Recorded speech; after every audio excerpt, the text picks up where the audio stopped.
that they are bracing themselves for a long-term war. war by exhaustion and depletion because the occupiers are digging in. There's another point that I would like to mention. The Ukrainians should not really doubt the might of our army, that we are fighting better than our enemy. Every day we hear some reputable opinions from experts and pundits. The armed forces of Ukraine are employing a very good tactic, and they are skillful in using Western weapons. 112 javelins and 100 hits. Even Pentagon shrugs their shoulders because they are not able to achieve that performance. Оцінки ж російської армії відверто негативні. Там про все, про низький моральний дух, про логістику, про тактику цього руху по магістральним, по місцевості, issues with logistics. The Russians are lost, they cannot fully find their bearings. But the Russians are doing their utmost to create an opposite picture. Of course, they want to spread a different message to their voters because ostensibly their army is the best one. And to this end, they use their agents of influence. And they even use some military experts, especially the ones living in the US, to spread a different message. It's a little bit more difficult to do that right now because the Russian mass media have been impeded in the West, but still there are plenty of them. Фейкороб – це відставний офіцер розвідки Корпусу морської піхоти США Скотт Рід. Intelligence сказати, експерт зараз officer, якраз просуває на західну аудиторію російські наративи про те, so-called що дії російської армії – це is еталон promoting військового the мистецтва. Russian narrative in На the West території України, мовляв, that the розташовані вже actions of the бази Russian НАТО. army are an example to follow, Чим and that жахливіша брехня, тим ostensibly скоріше в неї повірять, казав Геббельс, і, there очевидно, are пан some Ріттер керується NATO саме цим weapons принципом. in Ukraine. Ну, я знаю, Ніна, що у вас є заперечення для пана Ріттера, особливо, що стосується морального духу і підприємності російських You have what to say to him, especially in terms of the morale of our armed forces. Exactly, there's one piece of news that made everyone laugh. One Russian surrendered together with his tank to receive the reward. You might remember this campaign that was announced by our law enforcement bodies. If you surrender, and if you surrender with military equipment, especially helicopter, you can receive a hefty reward. A Russian soldier called Misha surrendered to the Ukrainian armed forces with his tank, and he will be rewarded after the war, so he will receive the money in the end. Exactly, because he surrendered with his tank. It's a good motivation. If you can write to your friends and acquaintances in Russia, please spread this message. It's a good startup. You know, you join the ranks of the Russian army, you get some weapons, then you come to Ukraine and surrender everything to the Ukrainian armed forces. I heard controversial comments. How come that we create favorable conditions for Russian prisoners of war? But I think that this way we can encourage them to surrender. I think that this Misha, when he surrendered the tank, mentioned that his 4 colleagues ran away and he didn't really want to escape because his commander said that he would shoot him. Anyway, let's continue. One reservation from the Center for Countering Disinformation. There might be dangerous vacancies on the Ukrainian job search website. It started on the 19th of March. They observed an increased number of vacancies for truck drivers. It's not really surprising because there's a great demand for such drivers in Europe and in Ukraine, but a link was established with Russia. Прошу показати картинку. Exactly is meant. Can Оскільки you show that, росіяни please? мають проблеми з перевезенням небезпечних вантажів в Україні, are погано struggling знають with нашу місцевість і при цьому планують такі подальші hazardous просування, вони materials вирішили in залучати Ukraine. They українців до перевезень. are Тому вони публікують disoriented вакансії in на our українських country. ресурсах, They очевидно, decided to діючи через, engage можливо, через Ukrainians, людей and з that's why українськими they IP. started publishing vacancies on коли людина Ukrainian job погодиться на search таку websites. вакансію, то, They use people with очевидно, Ukrainian IP addresses to this опиняється в end, небезпеці. and По-перше, as soon стати as заручником, a person чи як мінімум responds to this vacancy, they they might be jeopardized. They can be held hostage, or they might be forced into doing something. Because if a Ukrainian driver finds out that they have to transport Russian materials or Russian cargo, most likely they will say no. But how can we know that it's a dangerous vacancy?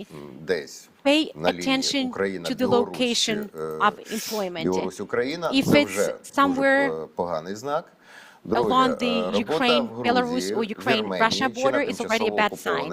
Or maybe it's a job in Georgia, Armenia, or on temporarily occupied territories. This is another danger sign. What else is interesting? They are looking for drivers that have experience of transporting fuel tanks. It's related to the shortage of fuel in the Russian army. Experience of operating refrigerated trucks is required as well. I guess it's related to the need for transporting dead bodies. And if you see that this job offer pertains to a battle area, this is yet another sign. So be vigilant, be very cautious, because many people are looking for jobs right now. We have a lot of competent and highly qualified drivers, so do not get hooked up. And now I want to briefly talk about digital hygiene. This is a topic that we can discuss for hours and hours. Особливо хотів би звернути увагу на користувачів, а це ми всі практично, комунікатора Telegram. Він за інтенсивністю вже випереджає всі інші платформи, і, звичайно, там і українці сидять безвилазно, коли намагаються швидко зрозуміти, що відбулося, і ділитися інформацією. І, відповідно, там же чимало наших неприятелів. І все, що нам рекомендують фахівці, це налаштувати конфіденційність свого облікового запису, щоб він не міг бути використаний для поширення дезінформації, закликів влади. Насправді це не складно. Ви заходите в розділ «Приватність і безпека» і міняєте в конфіденційності налаштування. Номер телефону. Хто може бачити? Опція. Ставимо «Ніхто». Чи хто може знайти за номером? Можете поставити «Мої контакти». Остання активність. Хто може бачити? You can even enter my contacts, recent activity, who can see your account? No one. Photos, same. Well, maybe you can open it up for your contacts, phone calls, who can phone. You can just say your contacts. Пересилання повідомлень. Хто може додавати на обліковий запис посилання? Тільки контакти. Взагалі краще поставити пароль на розблокування Телеграму. But it's always better to have a password for your Telegram. If your device is stolen, no one will be able to access your Telegram account. And we always recommend using the VPN service to conceal your real IP address. I would like to briefly talk about Telegram channels. We need to be very cautious here as well. There's a ton of various Telegram channels, and there are specific Telegram channels that are used for disseminating fakes, manipulations, and they engage in overt or covered Russian propaganda. I monitor these Telegram channels. They always refer to official sources. They start with some official news and official statements. And then they say, our source in the office of the president stated or reported, or Zelensky believes that the general staff of the armed forces of Ukraine are desperate, and things like that. Well, these are so far analysts, but then later you see the narrative from the author or holder of the Telegram channel, and they start writing something along the lines of, we need to save human lives, surrender, you need to pressure your government. So basically, it's a hidden call for surrender. There are some obvious fakes and skewed information. I don't want to advertise these Telegram channels, but I want to mention some of them. It's better for you to know who your enemy is, because you might be subscribed to such resources. Президент, картель, сплетниця, чорний квартал. Хтось уже почув щось знайоме. Політичний розклад. These names might be familiar. Нетипичное Запорожье. Most of these Telegram channels are in Russian. Одесский фраер, Днепр Лайв, Миколаїв Лайв, Херсон Лайв. Friends, do not trust these Telegram channels. They are propagandists. Do not advertise them. Viber is another popular chat. There are Viber communities almost in all homeowner associations. Should you join a specific information channel? Recently, I have received an alarm from the Stop Fake Dnipro. Do not use the Srochno Viber community, because ostensibly it's not reliable, it's propagating fakes. In some time, the Telegram channel of the State Special Communications Service informs that we have a confirmation that this Viber channel is not fake. And so some of the users even started wondering whether the Telegram channel of the State Special Communications Service was compromised. 3G чи 4G показує отой зрадницький edge, що вже, ну, тобто, зв'язок іде лише по GSM-каналу. Але, наприклад, вчора the connection happens only via GSM. Працівниця СБУ підтвердила, що це фішинг, що все-таки на це срочно підписуватись не так і треба, тому що можуть вкрасти дані, confirmed that it could be a part of a phishing attack, that they might do that to steal your personal data. Well, there's no special procedure for joining the channel. Everything is straightforward. Тобто я пішов на цей канал, продивився, я ніяких фейків, наприклад, я там не знайшов. Інформація дійсно, вона не переобтяжена візуально, там немає графіки, немає відео, немає фотографій. Відповідно, вона дійсно може працювати, коли дуже слабкий інтернет. І в тих місцевостях, де він реально слабкий, такий канал може бути придатним. So maybe in certain areas, this channel can be handy. Well, I think the problem now is that we start challenging and doubting any messages that we receive. Срочно захоче підтвердити, що воно не антифейк, воно все ж таки введе реєстрацію приєднання за згодою модератора. Тоді можна буде розуміти, що це не просто introduce this element of joining upon consent of the moderator. Про що ви вже згадували? Ні, не зовсім. Такі сьогодні в рубрику «Смертоносні гуси» ледь не потрапили українські кажани. Ну, або ще, знаєте, у них ще є така назва гарна – ливики. Ukrainian bats are at risk as well. Поки Жириновський лежить у комі, його посіпаки вирішили, що ДПР давно не ганьбилася. У прямому ефірі вийшли на публіку і відкрили рот. Давайте послухаємо. That they were not ashamed for a long time, and so that's what they said on air. Suddenly, we start observing that the spread of the COVID-19 pandemic is related to Ukraine. Because there was research in these biological labs funded by Pentagon. And from there, COVID-19 and some other infections were spread via bats and some other creatures with wings.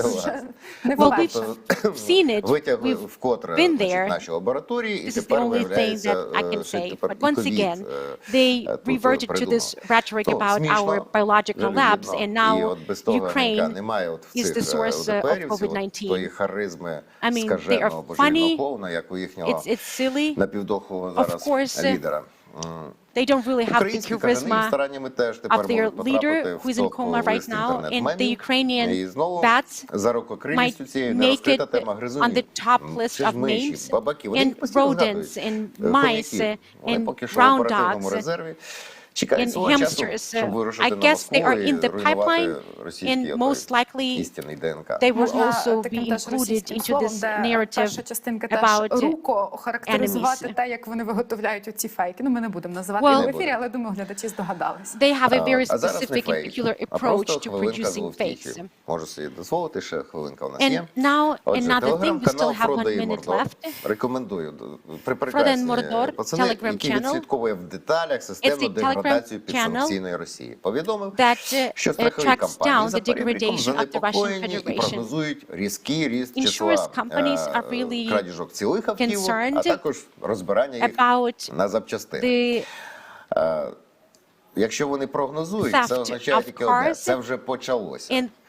Тобто нових авто не буде, відомі бренди йдуть геть, залишаються, здається, тільки китайці. І вчора анонімуси поставили на рахівницю Рено, послали чорну мітку. Chinese cars, and the anonymous group started attacking Renault Group because it continues operating in Russia. So there will be no new cars. The automotive brands are closing down their maintenance services. So there's a risk of cars being disassembled for spare parts. Prices for safe boxes, і гумові кийки. Ammunitions, Тобто продажі зброї в деяких поставників виросли на третину в один час. І сподобався мені коментар, це в телеграм-каналі Антона Геращенка, здається, що поки оптимісти б'ють один одному пики в чергах за цукром і туалетним папером, реалісти йдуть зовсім інші магазини. Чекаємо, спостерігаємо. Досить уже про брехню і дурниці, час на правду. Я передаю повіді слово, Ніна продовжує. Rush to some other stores because they know what needs to be purchased. Well, thank you very much. We will see you tomorrow. And to finish off our fake news section, there's one video clip that we want to show, and it's definitely not a fake. Коли я знайшов тебе, то побачив чисту, When I have found you, неприборкану міць, I have seen a pure, за якою ховалася untamable might. дещо справді особливе. And there is something genuinely special behind it.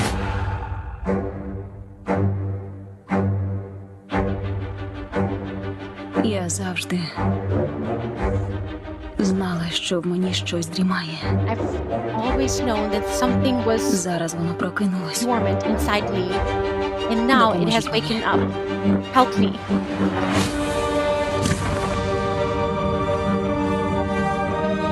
Я бачив таку чисту силу лише раз у минулому. I saw this pure strength only once in the past, but it didn't really scare me to the same extent. But now I feel frightened. Нехай минуле помре. Let the past Знищу. die. Destroy it. Якщо треба. It's necessary. Тільки так ти станеш, ким тобі судилось. Because this is the only way for you to fulfill your destiny.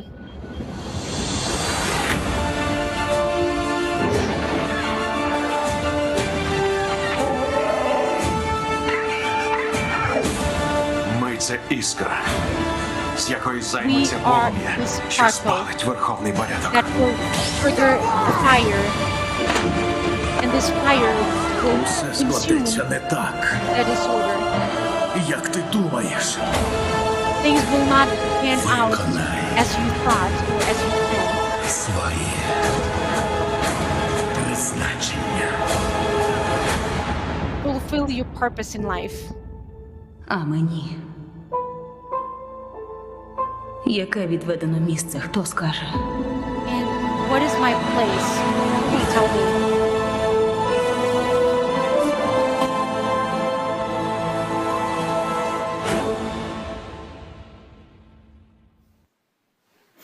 Так, мабуть, ви всі здогадалися, про що йдеться у цьому відео. Тут такі вже знакові фрази, знакові саги, накладені на українські реалії.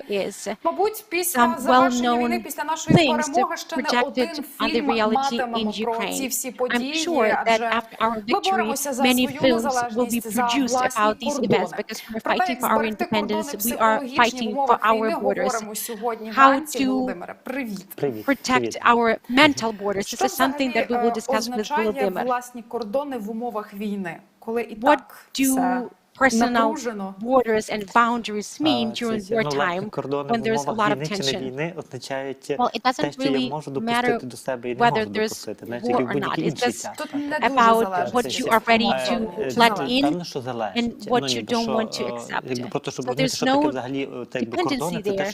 Well, if you want to understand what we mean by personal borders, it's basically what we are ready to accept or not, what we are ready to let in or not. But before the war, these personal borders were different. Like before the war, we were not ready to sleep in basements.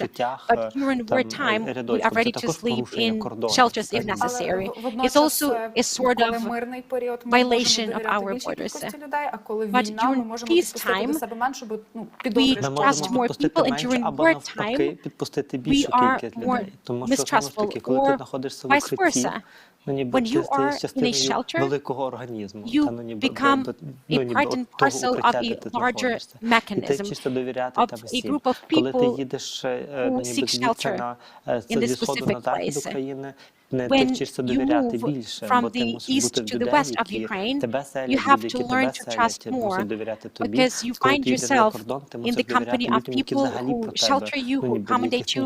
If you have to move abroad, then you find yourself in a company of strange people who you do not know.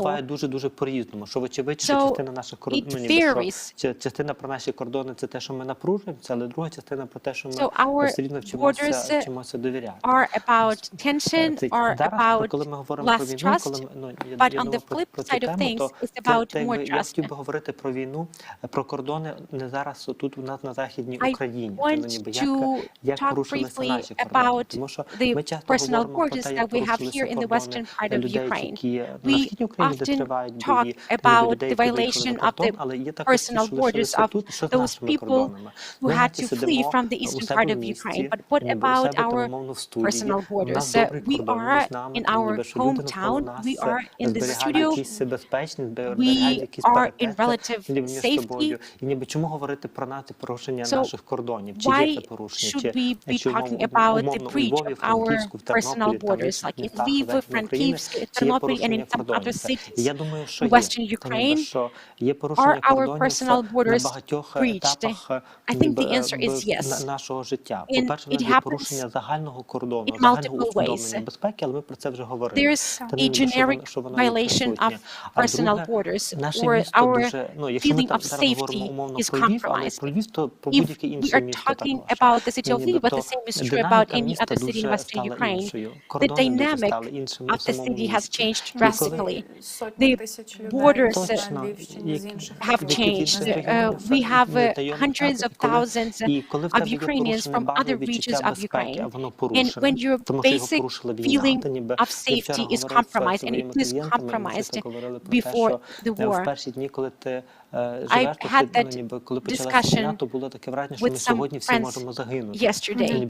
When the war began, we had this feeling that we could die any minute. We even thought that this war would sweep the entire territory of Ukraine. So our borders are compromised. And we have a completely different picture in our city because many local residents moved abroad, but at the same time we have an influx of people from the outside. And what you are striving for is to protect your privacy and to protect your personal borders. And that's why here in the city of Lviv we complain about them not parking appropriately or them doing something wrong, because your personal borders are about something familiar, something homey. Like, for example, I know that everyone speaks Ukrainian, and now I'm walking on the streets and I can see that all the number plates do not start with BC. And it's important to talk about that because it's not really about bad Lviv residents or bad Frankivsk residents. Because of these violated personal borders, we are gripped by fear, we are consumed by fear. Because we try really hard to keep what we had in the past, and suddenly we have a completely different picture and dynamic in our city. You are very suspicious, and this is something I can see in myself. I'm an anxious person to start with. So I'm walking on the streets of my city and I realize that I don't know all these people. So basically you have two people who meet, and these two people have compromised personal borders. Exactly. And as soon as we start fearing, we have this instinct of self-protection. So I will not say a single word in Russian, and the other person thinks, all right, I will not shift to Ukrainian. This is the language that I used for 40 years. And then we pass by each other, nothing happens, but there's this tense vibe in the air, and there's this spark that might explode. The fact that we are very nervous, tense, and suspicious of other people can be explained by the fact that our personal borders have been violated. We have been deprived of the feeling of safety. And it's not really about someone being good or bad. We have a lot of unknown people around, and if you do not know someone, you treat those people as a source of danger. I view all these people as enemies, and Lviv is a unique city in this regard. We've always had many tourists here, so a lot of strangers, but the times were different. There was no war in our country, and now we have compromised personal borders. It's nerve-wracking for us, and it's not only about us, but also about the refugees that keep coming in here. How do we counter that? It's essential to protect and maintain your personal borders, but don't really want it to grow into animosity and hostility. Well, first and foremost, we need to keep in mind that it's normal to want to have your personal borders, your personal space. But there's another important rule. I don't really want to impose my personal borders on yours. Let's say my personal border is that I speak Ukrainian, or my personal border is that I will accommodate some people that I'm ready to accommodate. My personal border is that I myself decide how much money I want to donate for refugees or armed forces of Ukraine. So this choice. So you can drink as much coffee as you want to, but do not really criticize me for drinking coffee or doing something. So to avoid these sparks, we need to keep in mind that we cannot make a choice for another person. There's only one person that I can decide for. This is me. And every day we need to remember that we have a choice. And if you have a choice, then you have this feeling of courage and valiance. And it's also important to veer back to some usual and habitual rituals, because rituals create a sense of safety. Like, for example, if your ritual is go to church every Sunday, then this is something that instills a feeling of safety. Or when we drink coffee in the morning, even if our personal borders are severely compromised, let's say that we are not in Lviv, or maybe we have moved to Lviv, but if we have this ritual of the morning coffee, it's like a link to something that provides us with safety. What are some signs of compromised personal borders apart from aggression? Fear is the first sign, aggression is secondary. But just imagine, we are sitting here and there's a certain distance between the two of us. What if out of a sudden I stretch out my hand and touch you? I'm pretty much sure that you would get tense and everyone around would get tense. So the first response, natural response, is fear.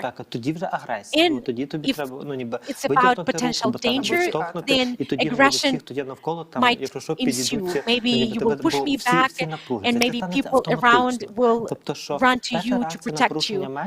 So it's a reflex.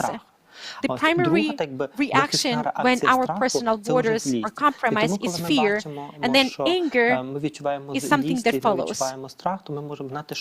And if we are afraid, if we are angry, then that happens on a meta level.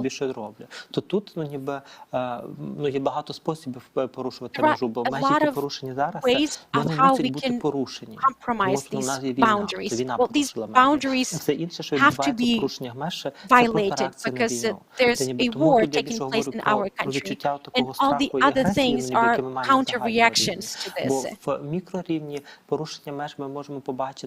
On a micro level, personal borders can be compromised by dint of manipulation, when people want to impose the feeling of guilt, when people want to tell us that something is wrong with us. It's also the violation of our personal borders, when people start telling us that we have no right to do something, when we cannot do this and that, when we have no choice. So when I don't have a choice and I have to do something specific, it's also about compromised personal borders. Because we want to know that whatever we do in our life is our choice. It's my choice to sleep alone. It's my choice not to sleep alone. It's my choice to become a volunteer. It's my choice not to volunteer. So we talked about fear, we talked about aggression or concealed aggression. What's next? Well, if I touch you right now, out of a sudden, you might push me back. So we need to understand where the boundary or the line of danger is. And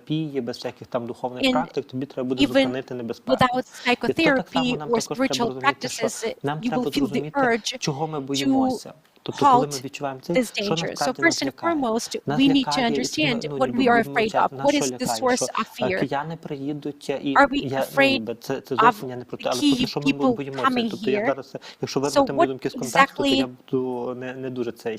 the essence of our fear? So it's not really about people, we're talking just about fear. In our afraid minds, we are fearful that the Kyiv number plates will inundate our city, or that the Russian language will become a part of our culture, or maybe that we will be deprived of our homes after the war. What else am I afraid of?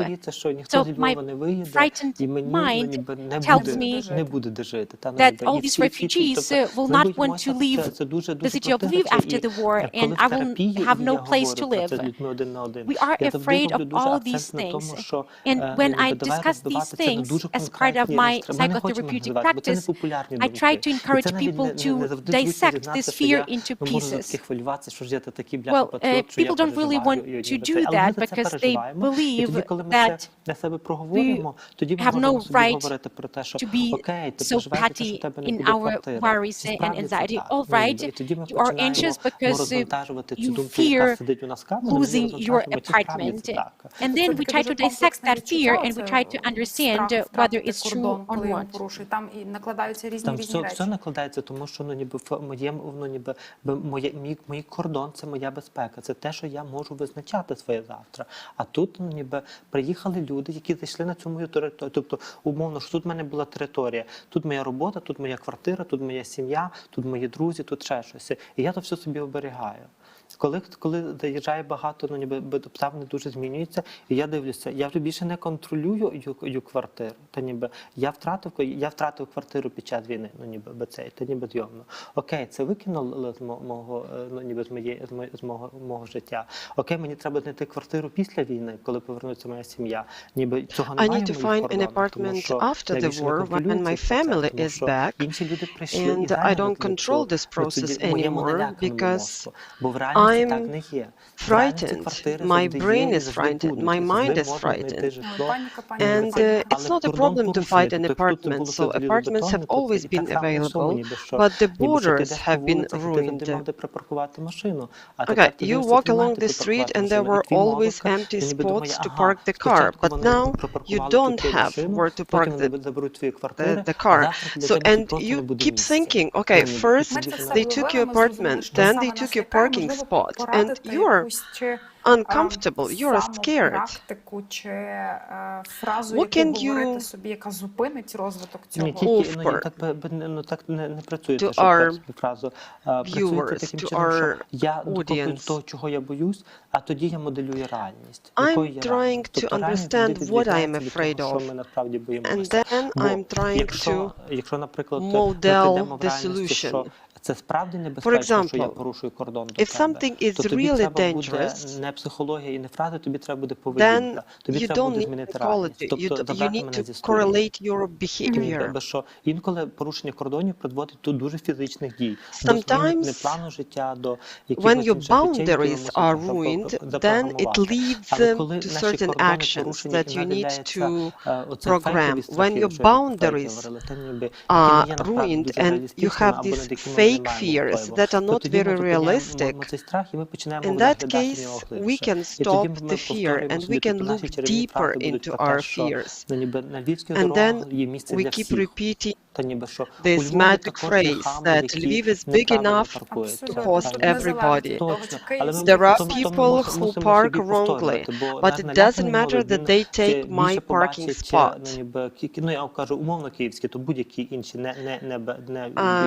You might see, for example, cars from Kyiv region, and you might start disliking these people, but you have to keep reminding yourself of reality. You have to prepare yourself to new normalcy, because the world changes. When you adjust to the new normalcy, you keep repeating that these people do not take your private space. And it's the best way to overcome this fear is just to meet these people. I remember a movie, no, that was actually a cartoon that I saw in my childhood when one of the characters was afraid to look into his image in the water puddle. But later he decided to make friends with this image and he stopped being afraid of his own reflection. You're absolutely right.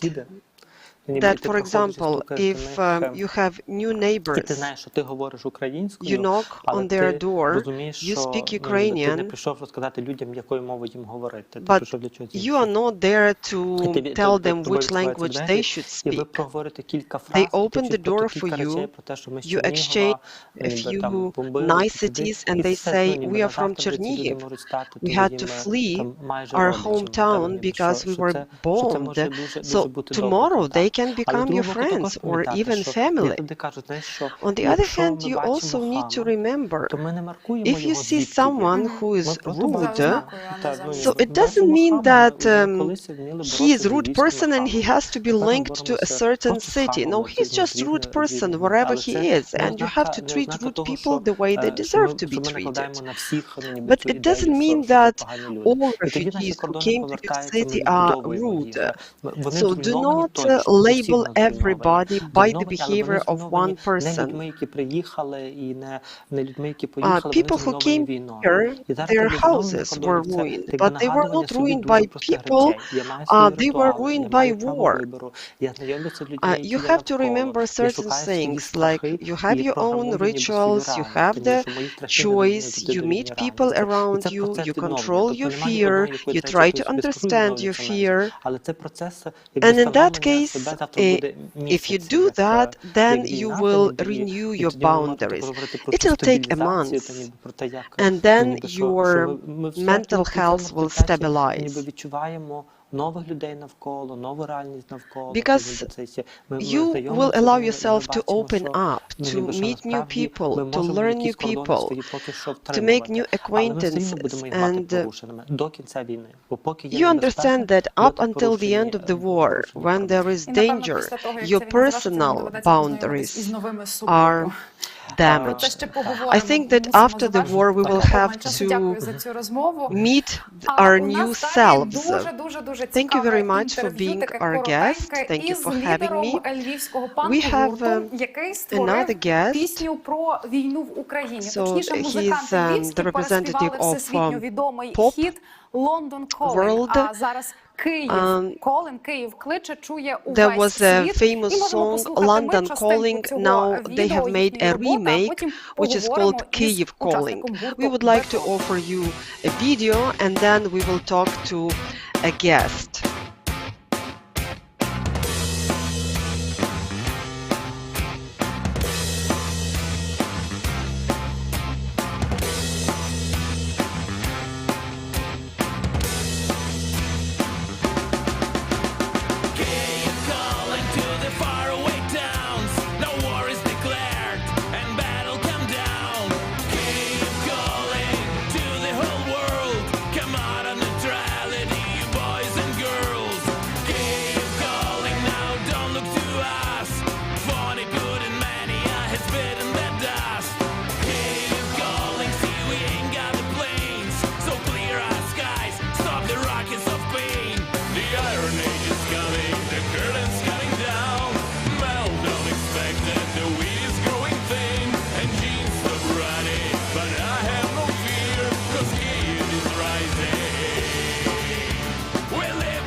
We have Андрій Жолоб, who is the guitarist, singer and songwriter of the band called Baton.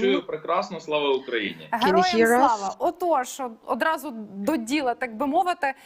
Культовий уже львівський український панк-гурт переспівує культовий трек теж культового панк-гурту The Clash London Calling. Звідки виникла така ідея? Розкажіть, чому саме цей трек? Напевно, він противоєнний, тому саме його, але як виникла ідея, розказуйте. It's probably because it's anti-military, that's why you decided to make a remake.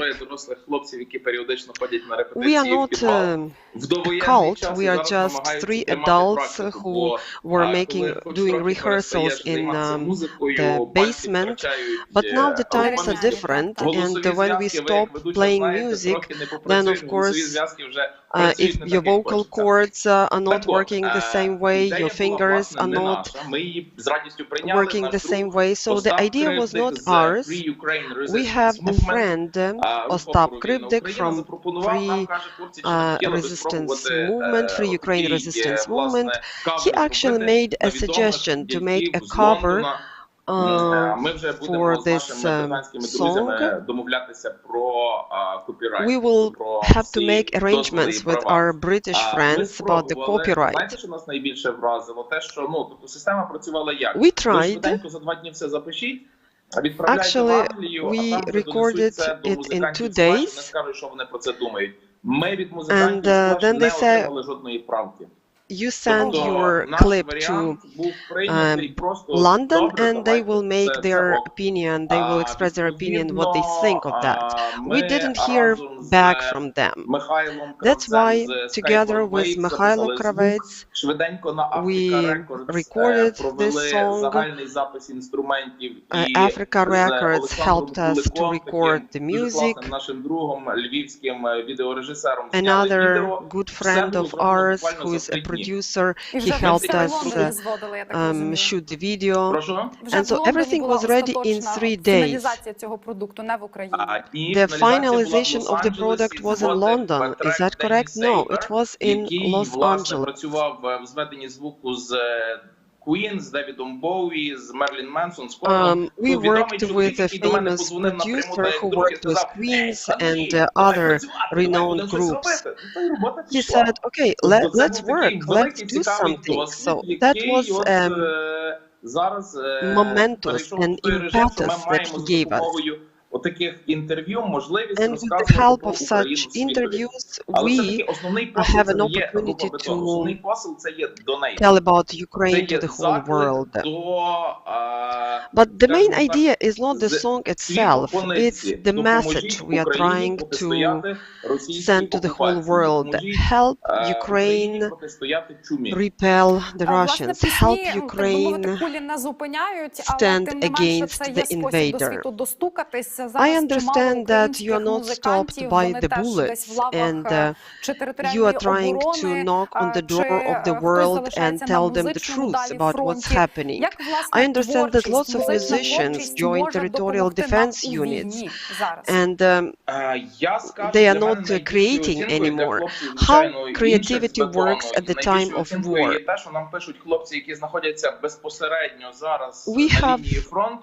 We stay in touch with our colleagues, with our friends who are in the front line, and just ordinary people, and they say that we are here holding the fort and listening to your music, so it helps. So basically it touches the hearts of those who live by resistance. So that's the name of our song. We all live by resistance, those who are in the front line, those who are in the rear, and myself. I actually am a physician, and I'm now working with refugees. They are very traumatized, especially when they get into a relatively quiet, safe haven, which is Lviv. So they also need help, and all these components of resistance are very important. Do what you can do. If you're a volunteer, do what you can. If you just take care of your children, you take them to the shelter, that's already a good job. If you took your family abroad, that's another good job that you did. I'd like to remind our audience that you're not only a musician, you're also a physician. And I just wanted to remind our audience that you have 2 roles, so music and medicine. As a musician, you say it's hard to work these days, you rehearse in the basement, and especially when there is air raid siren. So how does music work these days in those turbulent times? We give interviews in international TV and radio channels, and sometimes they interview us and they also ask us to play music. Sometimes we just make arrangements that we rent premises, we invite the journalists, and we shoot the interview plus small concerts. We play a few songs. We try to explain the words of each song, the lyrics. So we are opening the music culture of Ukraine to the world. I know that you appeal to NATO. You are also asking the world to close the skies over Ukraine. You also have an interesting song about Putin mania. Can you sing two verses, two lines of your favorite music? You mean my music? It can be any. It can be your music, can be anybody else's music, but just your favorite. Something that inspires you. 'Cause I'm TNT, I'm dynamite, I'm TNT, stand up and fight! AC/DC. Це є от, власне, той настрій, яким зціплюєш зуби, стискаєш кулак і тримаєш опір. What I try doing, so I grin and bear it. Абсолютно, абсолютно. I think that if you have the right mindset, it's much easier to resist the enemy. Thank you very much for being with us. Everything will be Ukraine. Let the whole world hear you and let the whole world understand the truth. We have good news. So that's about the losses incurred by our enemy. Від 24 лютого до сьогодні, так уже місяць, майже місяць триває війна. Понад 15 тисяч, а точніше, це 15 600 росіян знищили наші збройні сили, 517 танків, 1578 бойових броньованих машин, 267 артилерійських систем, також 80 267 artillery systems, також 47 засобів протиповітряної оборони, 101 літак, 124 гелікоптери, 1024 helicopters, автомобільної техніки, 4 кораблі, 70 систем із паливно-мастильними матеріалами, 42 безпілотники та 15 одиниць спецтехніки. Дані уточнюють, підрахунок ускладений через високу інтенсивність бойових дій. Because the І що ж, повертаємося hostilities далі are very до active. новин Львівщини, новин України. We go back to Lviv news and І news ворог from знову Ukraine. обстріляв Київ. Пошкоджені будівлі у Kyiv was Святошинському та shelled Шевченківському again. районах. Residential buildings in Обстрілів Святошино зазнав and торговий центр, Shevchenkov, будинки приватного сектору і багатоповерхівки. Пожежі ліквідували, на щастя, у них ніхто не A few постраждав, high-rise але buildings were зруйновані damaged. A приміщення few were торгового on центру і fire. 2 приватні Luckily, будинки. no one А в Шевченківському died. районі столиці поранені In 4 людей. Зараз Shevchenkivsky там палають neighborhood ще of декілька the capital, приватних будинків і 4 people were багатоповерхівка. injured. A На few місці houses працюють are on fire. рятувальники One і high-rise медики. building is on У fire. Чернігові So вночі firefighters окупанти and скинули paramedics are авіабомби working на on the scene. автомобільний міст At через Десну, night, який Russian сполучав наше troops місто із destroyed сполучав місто the Чернігів із bridge Києвом. across Внаслідок Desna удару River. впав один So із that прольотів bridge мосту. Про це повідомив connected голова Чернігівської this residential обласної area військової with адміністрації Kyiv. В'ячеслав Чаус. До речі, We цим have мостом this з information Чернігова from the head of рухались Chernihiv евакуаційні рейси military і administration, завозили Mr. гуманітарну Chaus. допомогу до міста, So але, this на bridge was щастя, used to deliver гуманітарним рейсам це humanitarian руйнування aid не завадить. to the Так city. заспокоюють у військовій Luckily, адміністрації there are Чернігова. alternative routes, З'явилися and і нові супутникові it will not знімки із prevent наслідками from військового delivering вторгнення і humanitarian терору aid. російськими окупантами у Маріуполі. We also Фото have із satellite супутників images компанії Maxar Technologies of what's опублікували happening Sky in News. Mariupol. На знімках видно, So що that was окупанти published in зруйнували Sky не лише News. житлові будинки, але і It's заводи. clear that Наш the Маріуполь Russian продовжує troops страждати destroyed від not only російської орди residential і ворожих buildings, ракетних also ударів. На industrial фотодоказах facilities. військових Our злочинів Російської people keep Федерації suffering видно from пожежі Russian житлових horde. багатоповерхівок. You see Видно the зруйновану fires of інфраструктуру і residential buildings, пошкоджені заводи high-rise у buildings, місті. Місто ruined досі без infrastructure, зв'язку. so Звідти the намагаються city is вивезти мирних basically мешканців, але flattened. окупанти There is no постійно цьому connection with the перешкоджають. city. We are trying to evacuate people, but all our efforts are in vain because occupiers keep shelling and opening fire. Вимушено переселених українців. Понад 500 закладів We have освіти в around місті стали другим домом не лише для 200,000 учнів, але й для refugees батьків і or навіть internally котиків та displaced people собачок. within У той час, Ukraine коли in в Lviv. культурній столиці Many України of them дедалі arrived with важче pets. шукати вільну оселю, вільну квартиру чи It's будинок, harder and плече harder to підтримки get підставляють дрібніші, але не residents менш in красиві міста Lviv. Львів, що не дивує Lviv своїми is known as краєвидами, its легендами cultural та особливою capital. кухнею славетне місто Дрогобич. Куди заселяють, But чим people are частують і trying як to допомагають move on дрогобичани to вимушено small переселеним. towns nearby Репортаж Lviv, for нашої example, колеги з Drohobych. інформаційної програми And we have a «Очі» video Тетяни Дієк. footage Дивіться. from Drohobych.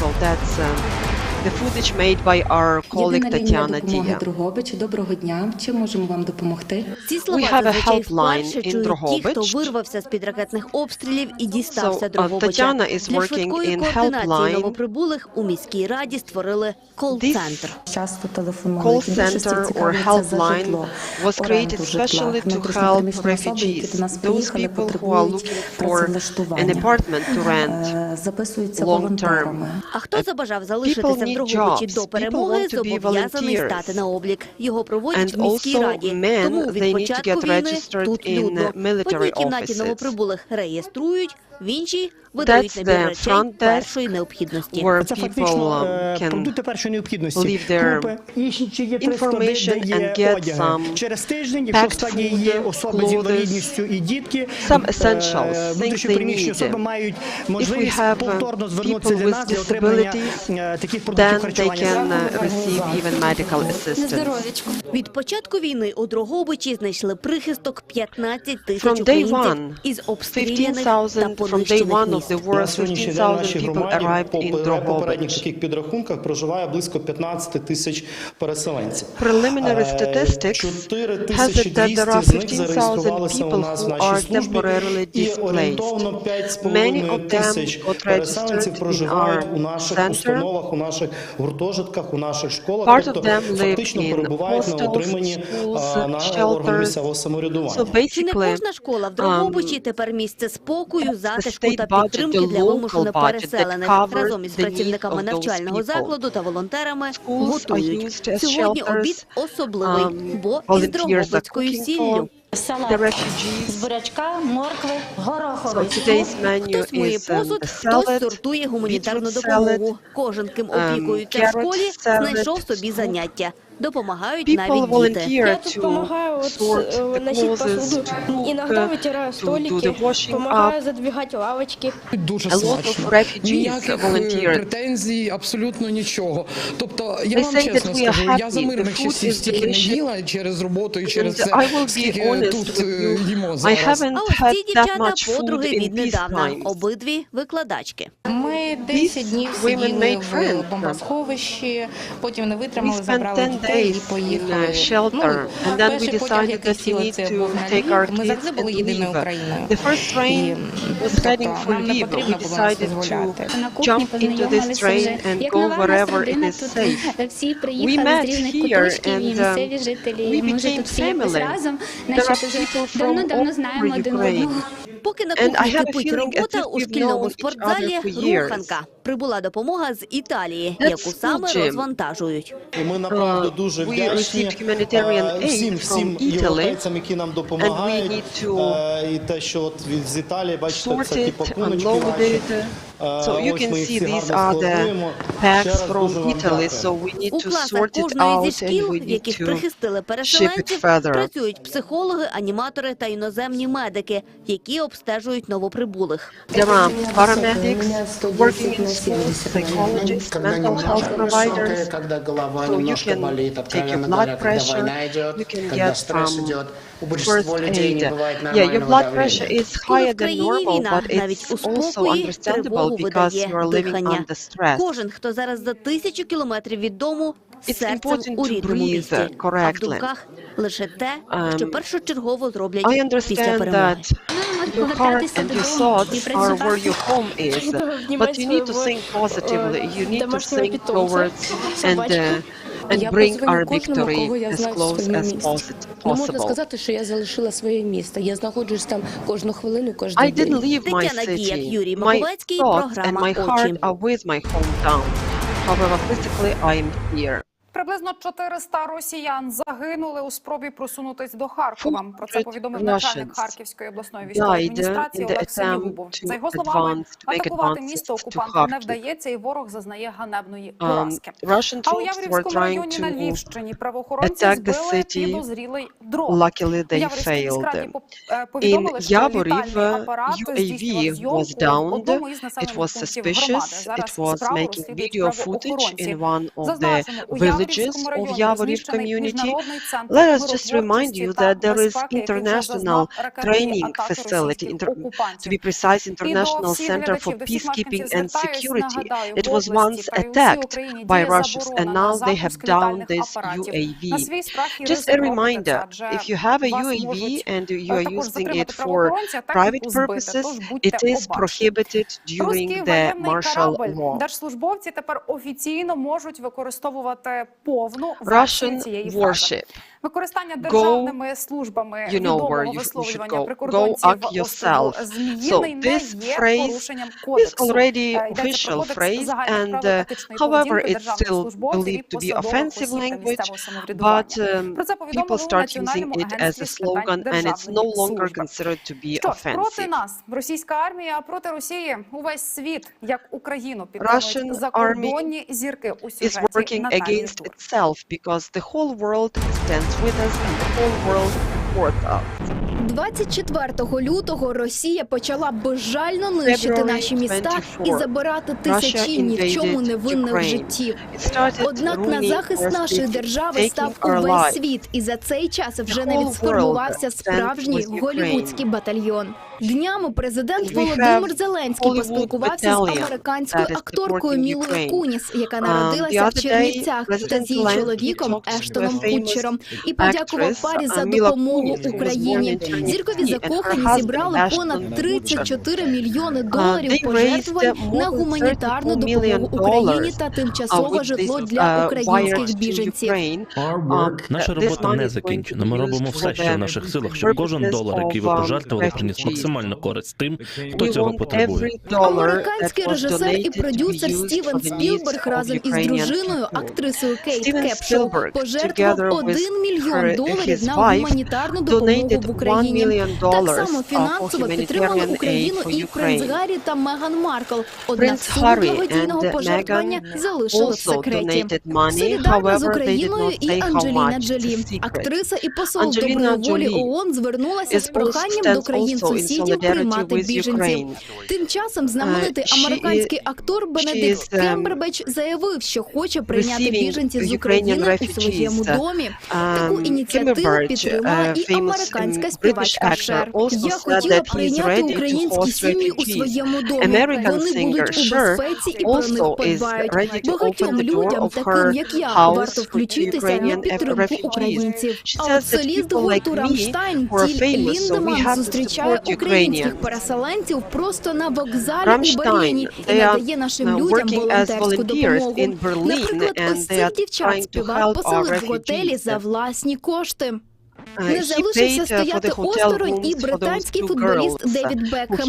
Він передав свій аккаунт в інстаграмі керівниці Харківського перинатального центру, яка щодня буде розповідати аудиторії у 70 мільйонів фоловерів, як українські медики працюють в умовах війни. В сторіс можна дізнатися більше про дивовижну роботу, яку робить Ірина та інші медичні працівники для порятунку життів в Україні.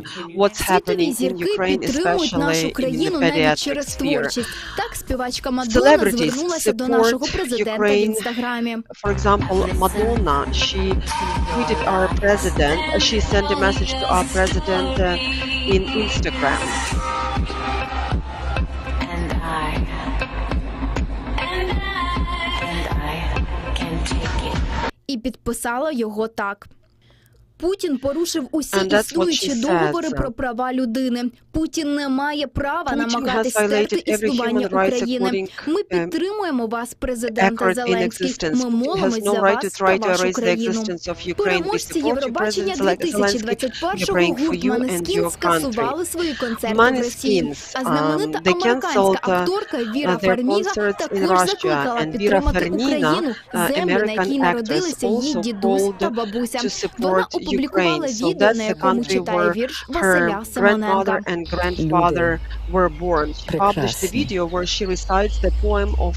Симоненка. Земля, мов казка.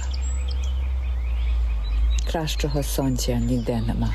Нас підтримують не лише політики, військові та пересічні громадяни різних країн, але і світові лідери думок, які мають мільйонну армію прихильників. Це важливо, адже люди дізнаються правду про страшні події в Україні з вуст тих, кому вони довіряють. І кожен допомагає, чим може. Хто словом, хто грошима, а хто навіть власним будинком. Нас підтримує увесь світ, і за нами перемога. We are being supported by the whole world, and the victory is going to be Для тих, хто ours. вимушено переїхав за кордон, наші юридичні поради від мого колеги Ярослава Жукровського щодо особливості праці працівників, які виїхали за кордон, говоримо сьогодні. Слава Україні! Слава Україні! Вітаю! Отже, будемо говорити про юридичні нюанси. We are going to talk about legal details, як працівники, які виїхали за кордон, реалізувати їхнє право на працю в різних ситуаціях. Ваша інформаційно-юридична безпека – це є і оборона, це є телеканал «Перший західний». Отже, починаємо. Насамперед, нещодавно було оприлюднено детальне роз'яснення Національної агенції державної служби, яке стосується питань, що робити з державними службовцями, чи що робити з службовцями органів місцевого самоврядування, які виїхали за межі України. Отже, дане роз'яснення говорить government and they left Ukraine and now are living in Ukraine, how they can get jobs. So there was a clear explanation. If the administrative office where those civil servants used to be working, now it was damaged, so now they cannot continue their daily operations. And the employee, a civil servant, had to flee Ukraine. This person can continue doing their job remotely, wherever they are. That's according to Article 60.2, the Code of Labor of Ukraine. The National Agency for State Service of Ukraine made amendments to their code, labor code, which says that if there is a possibility, for example, the leader of local self-government from Kharkiv, Kherson, Mykolaiv, or other cities that are now under active hostilities, and that person left to another country, then they can continue working remotely. The fact that the civil servant left Ukraine and is now abroad, it does not mean that this person is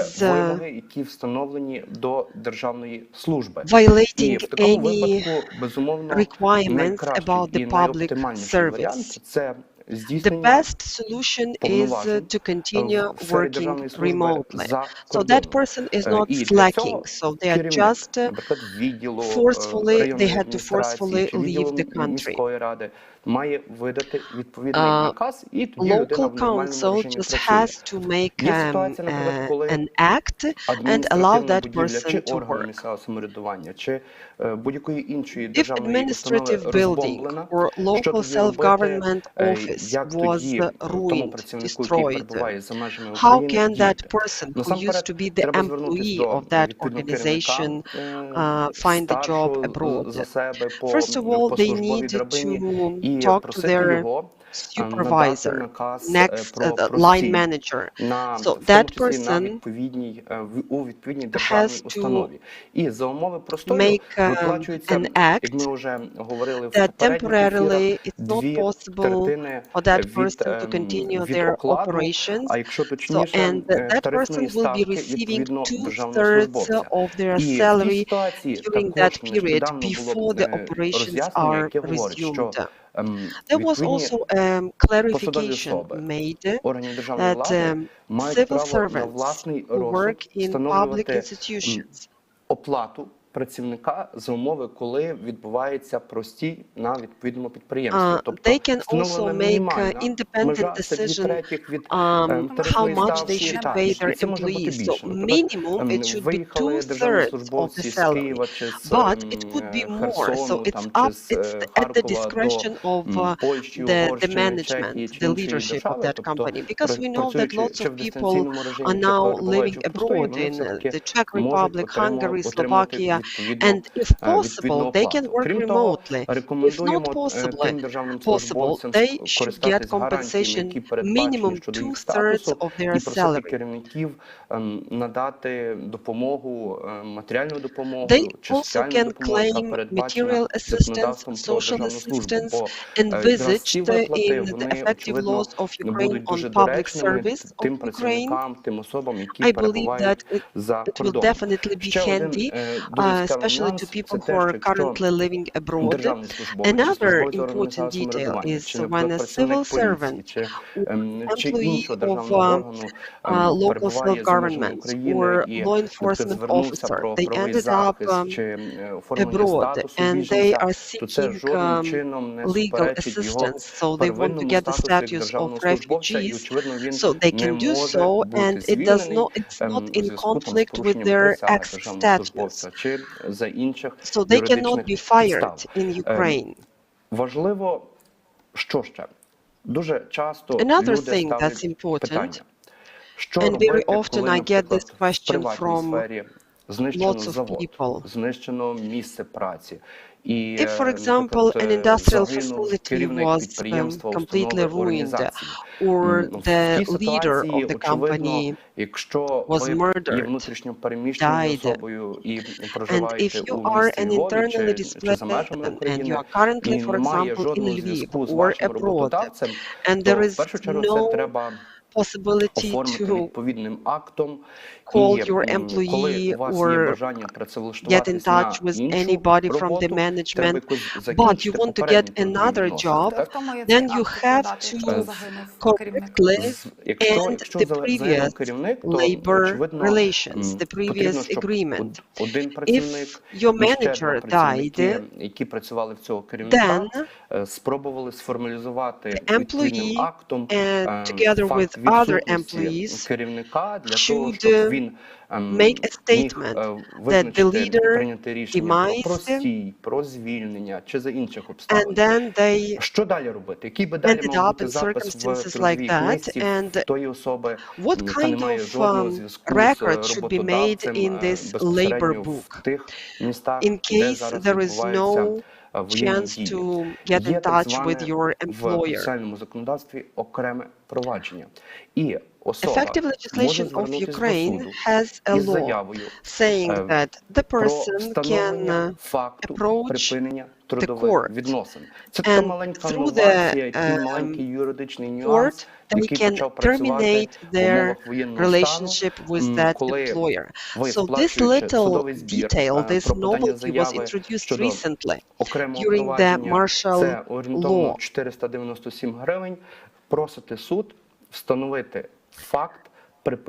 So you just ask the court to terminate the relations with your ex-employer. And the court decision will be in labor record. That means that you have terminated the relations in the legal way. If there is no connection with your manager, коли втрачено зв'язок, очевидно, ви маєте табелювати відповідну людину і жодним чином не звільняти за прогул. Бо прогул – це є відсутність на робочому місці без поважних причин. for slacking, because if you're just a slacker, so you don't go to work for, you have no reason, so you're just staying away from work. And if you do it 3 times, of course, you can be fired. But these circumstances are absolutely different. В законі, що прийнятий 15 березня, ще не набула There was a law чинності, тому enacted що on the закон 15th досі of не March. підписаний This президентом, law hasn't але been signed by the відповідно, president yet, якщо so немає it зв'язку hasn't з become працівником, effective безумовно, yet. треба But it says роботодавцю if розуміти це і employer йти на has зустріч no відповідному connection to працівнику, his employee, he табелювати was trying to get in нез'ясовані touch with him, причини, he інші couldn't, причини, so і then коли he війна should take a закінчиться, note безумовно, всі that речі можуть якось в the подальшому employee бути disappeared врегульовані and the і reasons приведені are до unknown, and цивілізованого they should способу suspend the labor комунікації relations, і but they взаємодії. cannot Що, fire that наприклад, person робити в until ситуації, the end коли of the war? працівник What за should межами be done України, але хоче should the написати person заяву end up про outside відпустку Ukraine, чи заяву про and they want to звільнення. take, for example, Також a regular annual є vacation, відповідні or they роз'яснення, want є to зараз quit. вже сформована практика про те, що це можна робити We have електронним способом. Що це clear означає? guidelines Пишемо how заяву it can be власноручно, done. It can be done відфотографовуємо її, electronically. пересилаємо нашому You роботодавцю make a про statement. відпустку, You про take a picture of навіть that про statement. You звільнення. send it Це to за умови, your коли є employer, можливість через and різноманітні voila. месенджери Or you пересилати can відповідну also заяву. Але навіть якщо такої можливості немає, use any то messenger in order to send зараз в such a умовах воєнного statement. стану If there is no such допускається possibility, надсилання military СМС law, з martial law повідомленням allows того to чи іншого send волевиявлення text, ordinary працівника text by у phone ситуації, to your яка employer стосується saying взаємовідносин that з роботодавцем, чи I want to take надання a vacation відпустки, or I чи want to quit. прохання про звільнення навіть за власним бажанням. So you Безумовно, can actually do it ці through речі simple дуже text важливі, тому що message. людей It's very турбує important to know питання, these things особливо тих, хто за because межами України, як people регулювати who свої ended up відносини abroad, з they роботодавцем. need to know Отже, how to regulate перше, their якщо relationship є with можливість, ми employers. просимо So let роботодавця, me just щоб reiterate. наша If робота there is a здійснювалася і, possibility очевидно, to оплачувалась, work так, remotely, тобто здійснювалася і оплачувалась please do в so. дистанційному режимі. Для цього є всі наявні праві You will підстави. continue У випадку, working коли це and you will неможливо, be просимо receiving роботодавця, remuneration. і роботодавець If має it's це not розуміти possible, про видання наказу then approach щодо your простою на відповідному employer підприємстві чи and відповідній установі. ask him Якщо to є можливість, suspend ми you from пишемо your job заяву про надання temporarily. щорічної основної Again, you відпустки need to або make a відпустки без statement збереження and заробітної плати. submit І the statement цю to your заяву employer. надсилаємо You can also take різноманітними a vacation. джерелами комунікації для того, щоб You write a роботодавець statement міг and видати you send відповідний it to your наказ. employer. As I said, you can take a picture, send it by different messengers, or you can just send a simple text. Очевидно, що так. Роботодавець має повідомити працівника The employer, in про his прийняте ним turn, рішення, should also і в умовах send воєнного an стану email or це a може бути text такий же or самий using other електронний чи інший messengers спосіб a комунікації з message, відповідним so they працівником. should Так, confirm так. the Саме так. Тобто, that і the ви, letter was перебуваючи там received, за межами України, and the коли person плануєте виїхати за межі України, can маєте take the розуміти, що decision what ці to do відносини, next. що вас ніхто, по-перше, You have to не звільнить understand просто that так з вашої your роботи. relationships have to be Тобто, regulated за according to the law. це You cannot однозначно. be just Друге, fired вас because можуть of звільнити, slacking. коли на відповідній у відповідній установі чи підприємстві відбувається скорочення. You can Але be зараз fired, you скорочення can є be laid в off, процедурі you can be made ускладненої, і з моменту набуття But now чинності закону це буде redundancy трошки простіше is зробити very роботодавцю. complicated Ми ж thing. розуміємо, якщо So it's much easier to follow the rules that I had already mentioned. We understand that in Kharkiv, all industrial facilities have been ruined. Of course, it doesn't make any sense to continue official labor relations with your employees. So you suggest that they should either ask to suspend them from their job, or you can approach the court. Yes, especially when you cannot get in touch with your employer, or employer can't get in touch with employee. So then you have to go to court. For example, your employee does not respond, it doesn't answer your calls, and doesn't return your messages, doesn't return your texts. In that case, you should go to court.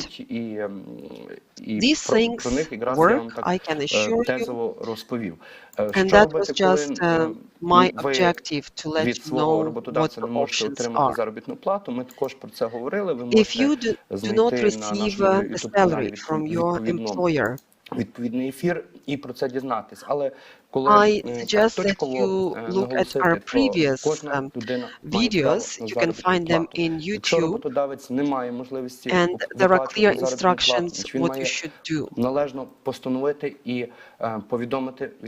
If your employer can't pay you the salary, he is obliged to inform his employees and clearly explain the reason why. Виплати заробітної плати. Разом з тим, soon they are going to make amendment to the labor law of Ukraine, and they will be making amendment in the article of suspension paying the remuneration.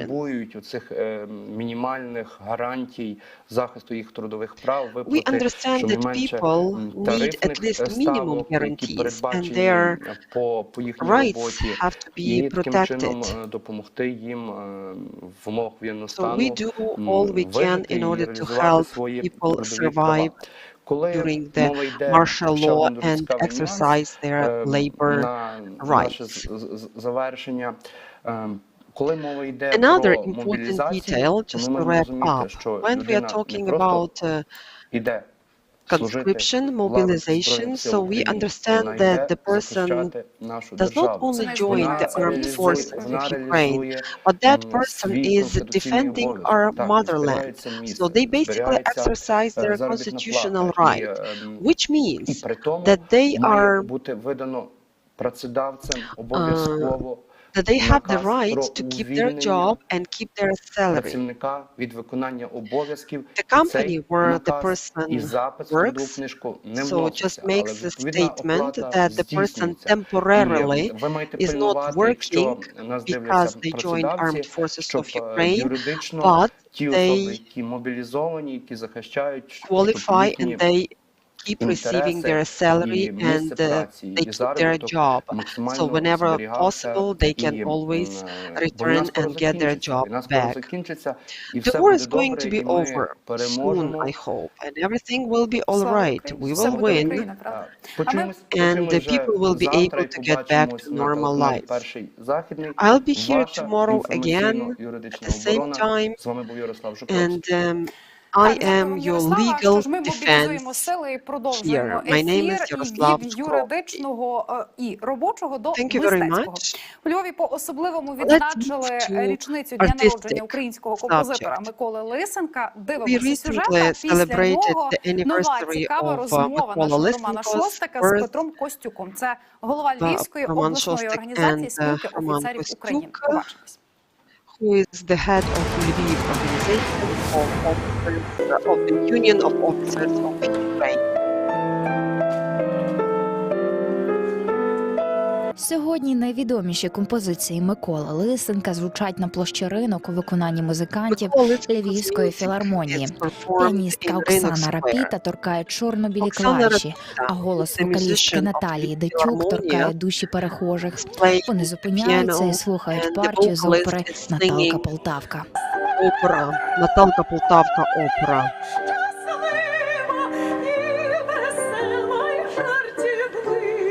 У нас війна з російським агресором, у нас гинуть мирні люди, але музика Лисенка залишається звучати. Вона повинна звучати понад тим, оскільки українська культура, українська спадщина – це є той стовп, який нас рятує і з яким ми обов'язково прийдемо до перемоги. Площа Ринок – серце Львова. Музиканти обрали саме цю локацію, аби відволіктися від думок про жахіття війни, змогли як і мешканці міста, так і вимушені переселенці. Це дуже приємно приємно, що think about відбуваються something такі else заходи rather в than такий war. час. It's really nice that they organize Дуже such гарно, дуже events. It means сподобалось. life Взагалі в goes восторзі. on. Хоч ми I приїхали з loved Винника, it. але нам дуже сподобалось. Підтримати ініціативу артистів філармонії вирішили і організатори проєкту «Діти країни. Розваги для відваги». І допоки старші насолоджувалися музикою, молодші ж змогли витратити свою енергію разом із аніматорами після концерту.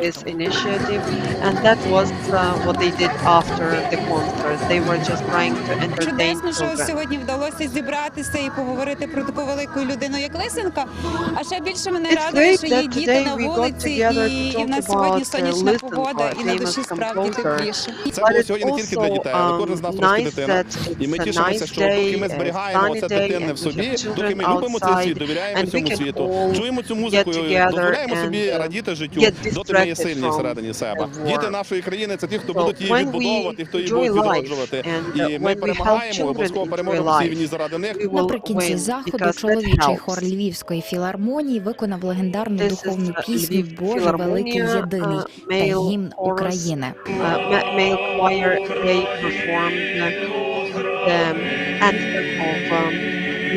Діана Мосора, Вадим Кальченко, програма «Очі». Вітаємо. Сьогоднішній наш гість Петро Костюк, полковник у відставці, громадський діяч. Про те, наскільки пан Костюк відповідає оцьому значенню громадського діяча, я просто нагадаю, що в листопаді 2013 року пан Костюк з трибуни, зі сцени Євромайдану закликав силовиків не йти проти народу, а виконувати присягу. Але крім усього, пан Костюк є відомим ще й істориком українського війська, історії України, славних і трагічних сторінок нашого минулого. Сьогодні ми будемо говорити з паном events from our tragic history and not so tragic history. You are retired colonel, but I still want to call you colonel. So let's talk about the situation today. Байден приїжджає. NATO is calling it summit. Biden is coming to visit Ukraine. Belarus is massing up its troops around its borders and they are ready to invade Ukraine. So that's already official information, confirmed information. I'd like to hear your perspective. Let's begin with the Ukrainian-Belarus border. Do you think that Putin will force Lukashenko use his forces against Ukraine? Putin and the Russian troops, I believe Russian troops are like Nazi troops. So the first person who called them Nazi troops was General Dudayev. I believe that Russian empire will collapse once Ukraine becomes stronger. Dudayev actually envisaged the war against Russia and the war against Ukraine. Belarus troops, 2,000 of them, are massing up around the Belarus-Ukraine border. Russian troops moved from Crimea to Kherson. The rest just stopped. You saw how much damage was already done to the Russian army. More than 120 tanks, more than 100 airplanes, UAVs, helicopters, etc. Russians miscalculated Ukraine. We heard about investments Medvedchuk made into the Russian army, and he assured Putin that Russian army will be welcomed with salute and flowers. But the Western world counted on Ukrainian resistance. Ukrainian mentality was underestimated. There was a lot of fake information in Ukraine, and Ukraine was miscalculated and misperceived. Some people subconsciously believed that. I was especially amazed what people do in the east and the south of Ukraine. What's happening in Ukraine? So they have in Russia, they have exhausted their resources. We all know that they try to involve Syrian troops. They try to make talks with other countries and ask for military assistance. Now are trying to force Belarus to join this war. And we all know that there was an unofficial survey, and Belarus military, their troops, they don't want this war. We have the information that they even destroy the railway. They destroy bridges, they damage bridges to avoid this war. Скажімо так, теоретично вони готові, але Whether Belarus is going to join that war, theoretically it is possible. Лукашенку до кінця. Бо, власне, вступ в війну, And I think that even Lukashenko doesn't want this war, because for him, once he joins this war, his regime is going to collapse. Справа в тому, що ще може цікаво піти. Частина білоруських військовослужбовців може відмовитися воювати, може перейти на бік України. Servicemen of Belarus just don't want this war. They don't want to fight. Some of them may even stand with Ukraine, may even take Ukrainian side. Будуть введені в Україну київський напрямок, щоб все-таки взяти столицю України, а може бути інший. And I think the objective is that they скажімо, теж таки дуже небезпечно можуть іти в бік Галичини, щоб обрізати нашу комунікацію. They might also go as far as Galicia is concerned, so that here they can affect the humanitarian assistance process. Щоб ввести миротворчу місію в Україну. Миротворча місія була би потрібна для чого? Щоб забезпечити, насамперед, The idea is, first of all, to secure humanitarian corridor, and also to secure nuclear power plants, because our generation remembers Chernobyl disaster. We have 15 units in Ukraine. In Chernobyl, there are Russian troops who are controlling both power plants. We have to understand what the consequences might be. These facilities are strategic and they are dangerous.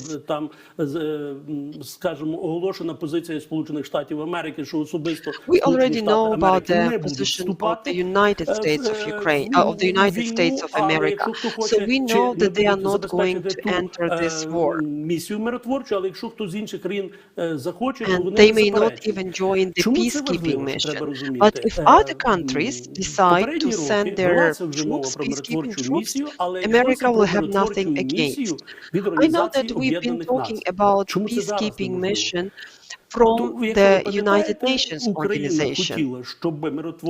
If you remember, Ukraine wanted their peacekeeping troops to be around the borders of Ukraine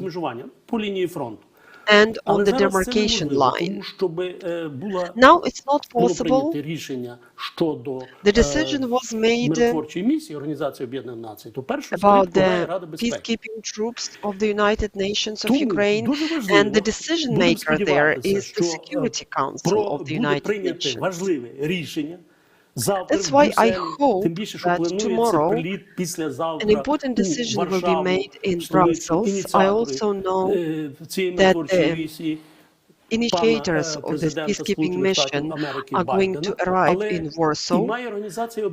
Biden might arrive in Warsaw. But the United Nations organization also have to step in. What exactly can they do?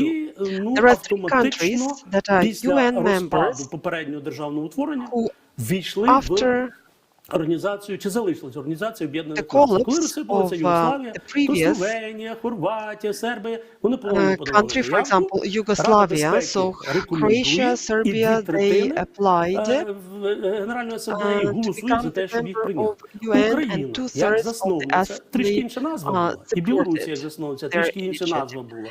Автоматично залишилася. А Росія зайняла місце Радянського Союзу. Але вони ніде не прописані. Мало того, вони зараз займають місце в Раді безпеки. Право вето, а на якій підставі? Тому Організація Об'єднаних Націй повинна піднімати це питання. Згадаймо історію Совєтсько-фінську війну, де Ліга націй виключила Совєтський Союз саме за те, що вони почали агресивну війну проти фінів і бомбували фінські міста. Але це не завадило Радянському Союзу разом з Німеччиною Другу світову.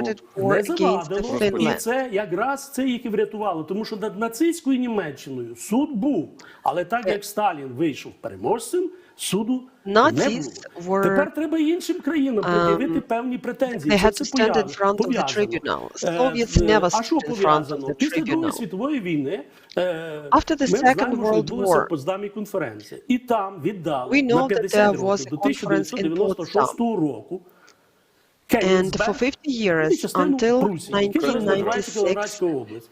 Königsberg and part of Prussia, which is Kaliningrad region, so was annexed by Russia.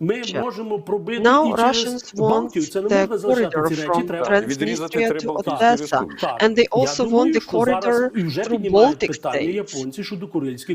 I believe that Japanese are now raising the issue and claiming the Kuril Islands back, because the agreement was never signed between Russia and Japan. Буде показувати обличчя росіян. Тому є купа питань до Організації Об'єднаних Націй. Робіть те, що ви маєте робити.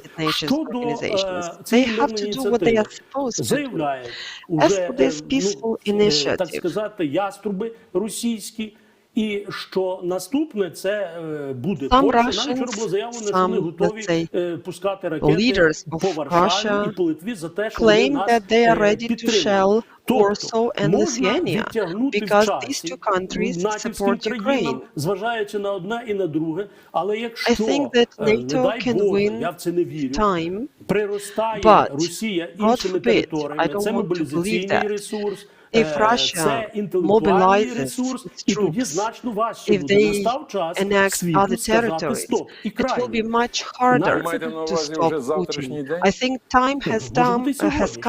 Треба казати стоп, тому що є ще інше. Нам зірвали посівну.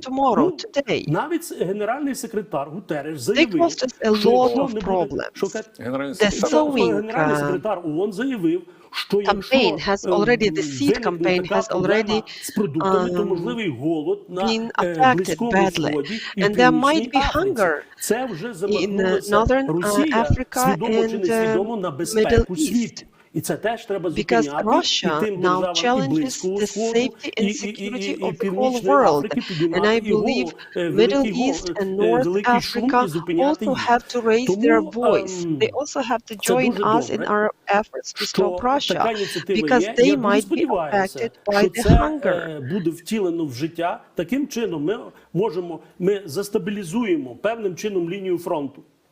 I believe that we need to stabilize the front line. You mean with the use of peacekeeping forces? Correct. So after Joe Biden comes to Europe and he does the talks in Brussels and then in Warsaw, the key peacekeeping troops from Poland, most likely from Poland, will enter Ukraine. Is that correct? Is that what you're trying to say? In order to protect humanitarian corridor? And Belarus troops not invade Ukraine from the north. That will be the red flag, that will be a clear signal to people of Belarus, and that will be a clear signal to Russia, because Russia keeps intimidating us and threatening us to use biological, chemical, nuclear weapons. Putin believes that he can do anything. And I think he has this idea, and he will keep pursuing this idea. Russians are people who love symbolism. So in December, they celebrated 100 years of creating Soviet Union. Some experts underestimate what Putin says. There were times when people underestimate what Hitler said. 9 травня 2019 року Путін, виступаючи на параді, а хочу зазначити, що в цей рік у нас чомусь не було параду, зупинятися на тому, у Москві на Красній площі, він сказав наступне, що вони, коли згадували Другу світову війну, маючи на увазі нацисти, хотіли здолати Совєтський Союз, історичну Росію. Soviet Union, and that's historic Russia.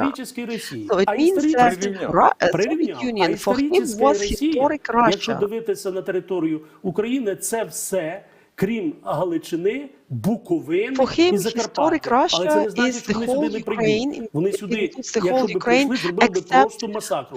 Там Білорусія, країни Естонія, частина Латвії, не буду перечисляти. Він втілює свою ідею життя. І треба розуміти, що він в цьому році 70 років. Він хоче ввійти в історію як собиратель. Це в нього ідея фікс. Хтось каже, що він там хворіє одною хворобою іншою. Йому 70 років, він хворий. І він розуміє, що в нього залишається мало часу. Він це буде робити, хіба би там помінявся уряд і було щось по-іншому. Ну, історична Росія – це ще царство польське і Фінляндія. Кінець 18 століття.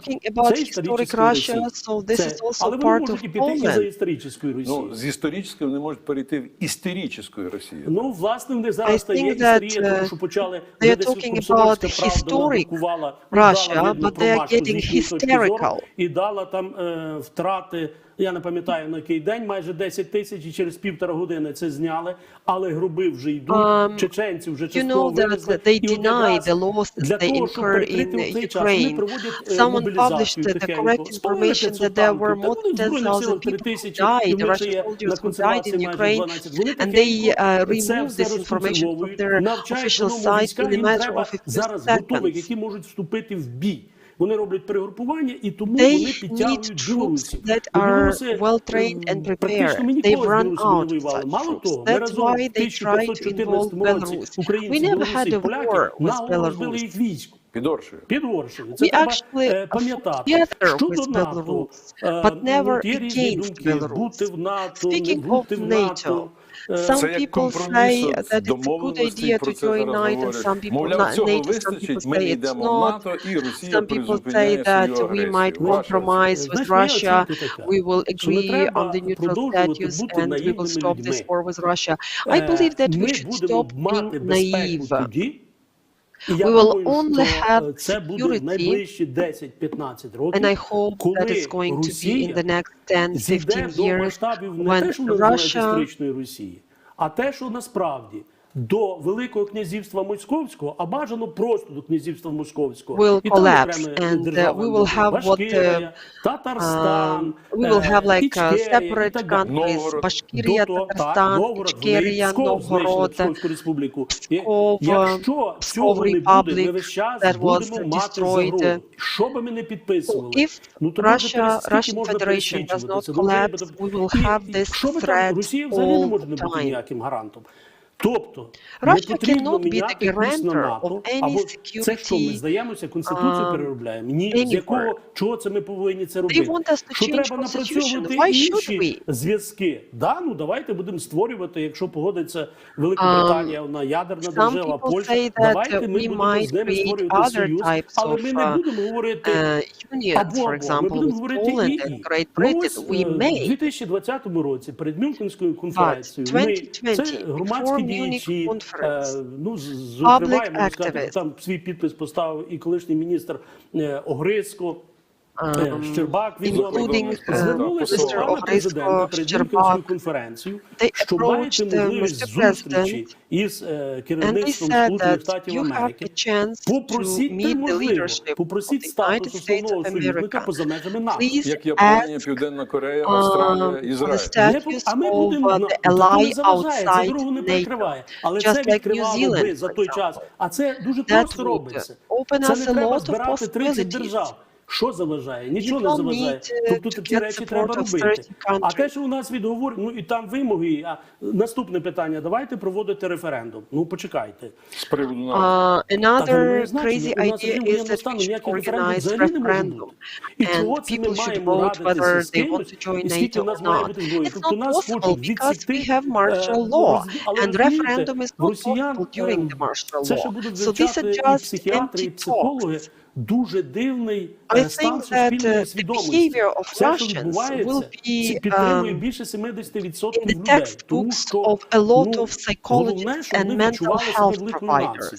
Як би вони не жили. Я в 1981 році попав лейтенантом на урок, і коли своїми батьками... Служили там? Так, і коли я своїми батьками розмовляю, як там в тебе справи, що ти, як харчуєшся, то нормально талони дають. Які талони? 1981 рік. Кажу, ну, звичайно. По пам'яті, 2 кілограми м'яса на місяць, 1,5 кілограма, чи 2 кілограми вареної ковбаси, ну, як завжди, вони 2 пляшки горілки, і вино, ще якийсь фрукт.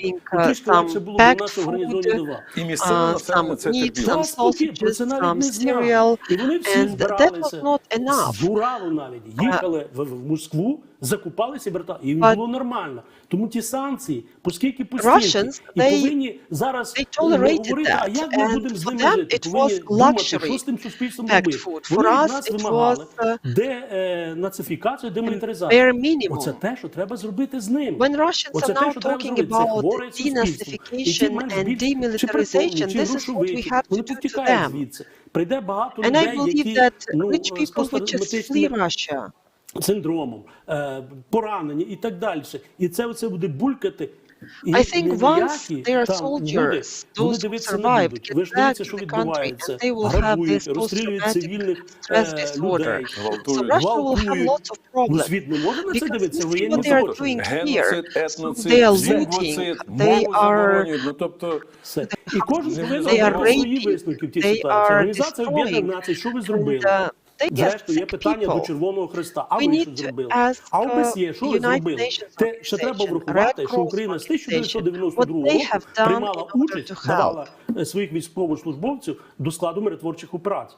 А якщо ще сказати, що ми віддали ядерну зброю, бо так ми ніби говоримо, ну, в мене є варіант. Я би на місці натівців, як би це не сказав, ви боїтеся, що на вас нападуть. Так, каже Росія. Дорогі наші росіяни, в лапках, здайте ядерну зброю.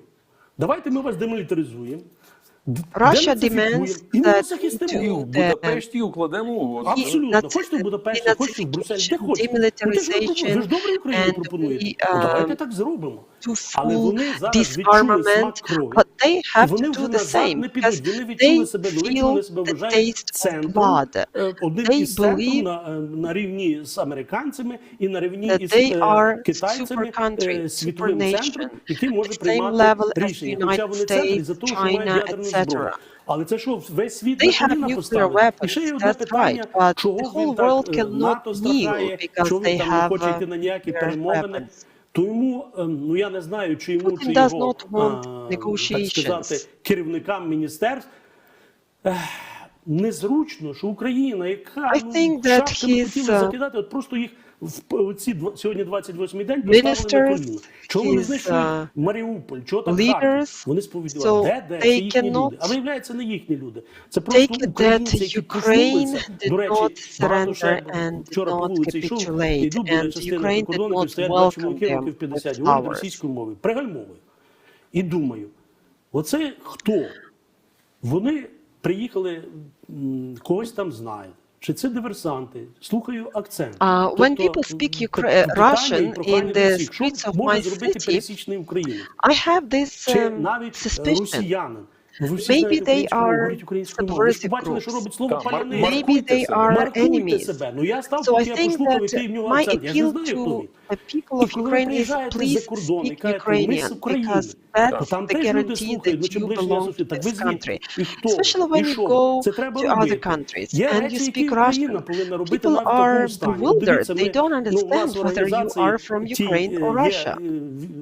Офіцери, які служать, спілці офіцерів, які служать, є, які були в запасі, і вони мобілізовані. Є у нас, до речі, і на рівні заступників командирів батальйону 1-ї і 2-ї бригади Львівської. А ті, які 60, займаються волонтерством, 60 плюс, займаються волонтерством. 60 займаються волонтерством і в якості, скажімо, військових фахівців їх десь запрошують. Є викладачі академії сухопутних військ. Тільки почали ставити блокпости, запрошували нас, я теж в тому числі, бо ми розказували, що має бути, як має бути. Є інші речі. І ми точно знаємо, коли ворог буде під Львовом, з чим, де ми маємо стати бойові порядки поруч з територіальною обороною, незалежно скільки нам років. А зараз докладаємося до того, до чого докладаємося. Але що я хочу сказати? Зіштовхнувся з такою проблемою, що треба у нас так звані турнікети.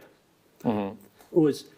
І виявляється, ми в Україні практично не випускаємо. Це що таке так складно? I just wanted to draw your attention to another problem, that we lack resources. For example, we lack first aid kits for our soldiers. I mean, tourniquets. Tourniquet costs like 600 hryvnias. NATO tourniquets are especially good because they can be self-applied, and any serviceman can actually stop massive hemorrhage by self-applying tourniquets. I know that for sure because my son-in-law managed to save his life when he was wounded. I think that we can start manufacturing those tourniquets here.